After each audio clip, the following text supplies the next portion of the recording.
బానిస బతుకులు ఇక చాలని మే 13న ఆలోచన చేసి కూటమి అభ్యర్థులకు ఓటు వేయాలని పిలుపునిచ్చారు కూటమి star campaigner comedian Ambati Srinivas. మచిలీపట్నంలో ప్రజల కోసం పనిచేసే వ్యక్తి కొల్లు రవీంద్ర అని చెప్పారు.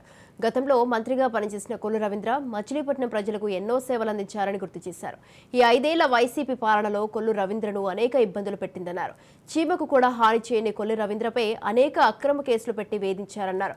పవన్ కళ్యాణ్ నిలబెట్టిన జనసేన ఎంపీ అభ్యర్థి వల్లభనేని బాలశౌరి కూడా ఓ మంచి నాయకుడన్నారు. ఈ ప్రాంత అభివృద్ధికి నిరంతరం తప్పించిన వ్యక్తి బాలశౌరి అన్నారు. ఇద్దరికి ఓటు వేసి అత్యధిక మెజారిటీతో గెలిపించారని అంబటి శ్రీనివాస్ కోరారు.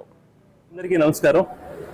ఇప్పుడు ఎలక్షన్లో క్యాంపెయిన్లో భాగంగా నేను మచిలీపట్నం వచ్చాను. ముఖ్యంగా మచిలీపట్నం ప్రజలందరికీ హృదయపూర్వక నమస్కారాలు. మీరు ఈసారి ఓటు వేసేటప్పుడు డెఫినెట్గా ఆలోచించి వేయాలి. ఎందుకోసంటే ఈ 5 ఏళ్ళ పాలన మీరు చూశారు.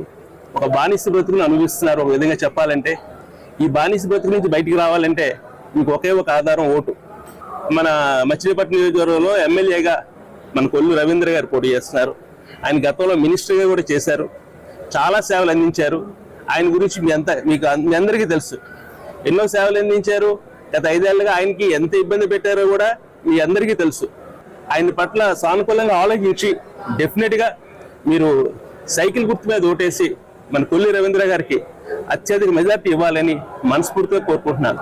అలాగే మన ఎంపీ క్యాండిడేట్ జనసేన మన పవన్ కళ్యాణ్, పవర్ స్టార్ పవన్ కళ్యాణ్ నిలబెట్టిన క్యాండిడేట్ బాలశౌరి గారు, ఆయన కూడా మీరు మంచిగా ఓట్లేసి ఆయన కూడా టాప్ లెవెల్లో మంచిగా మెజార్టీతో ఆయన కూడా గెలిపించాలని మనస్ఫూర్తిగా కోరుకుంటున్నాను.